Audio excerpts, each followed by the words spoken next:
Hi, இன்றைக்கி முள்ளங்கி சட்னி எப்படி பண்ணுறதுன்னு பார்க்கலாம்.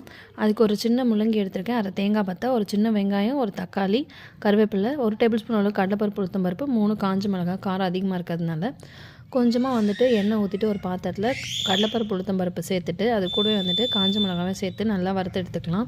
அது கூடவே கருவேப்பிலை ஆட் பண்ணிவிட்டு கட் பண்ணி வச்சுருக்க வெங்காயமும் அது கூட போட்டு ஓரளவுக்கு வதக்கிட்டு கட் பண்ணி வச்சுருக்க முள்ளங்கி அது கூட ஆட் பண்ணிக்கலாம். முள்ளங்கி லேசாக ஓரமெல்லாம் ப்ரௌன் ஆகும். அந்த சமயத்தில் நம்ம கட் பண்ணி வச்சுருக்க தேங்காயும் தக்காளியும் சேர்த்துட்டு நல்லா வதக்கிக்கலாம். தேங்காய் தக்காளி எல்லாம் சேர்த்து இந்த அளவுக்கு வதங்கின பிறகு ஸ்டவ் ஆஃப் பண்ணிவிட்டு நம்ம மிக்ஸி ஜாருக்கு மாற்றிட்டு அரைச்சி எடுத்துக்கலாம் ஃபைன் பேஸ்ட்டாக. அதுக்கப்புறம் அதே கடாயில் தேவையான அளவுக்கு எண்ணெய் ஊற்றிட்டு கடுகு உளுத்தம்பருப்பெல்லாம் தாளிச்சிட்டு நம்ம அரைச்சி வச்சுருக்க அந்த பேஸ்ட்டை அதில் ஊற்றிக்கலாம்.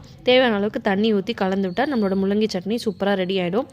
கொஞ்சம் கூட இது நம்ம முள்ளங்கியில் தான் செஞ்சுருக்கோம் அப்படிங்கிறத ஃப்ளேவரே யாருக்குமே தெரியாது. ரொம்பவே டேஸ்டியாக இருக்கும். கண்டிப்பாக ட்ரை பண்ணி பாருங்கள். நெக்ஸ்ட் ஷார்ட்ஸில் பார்க்கலாம். பாய்.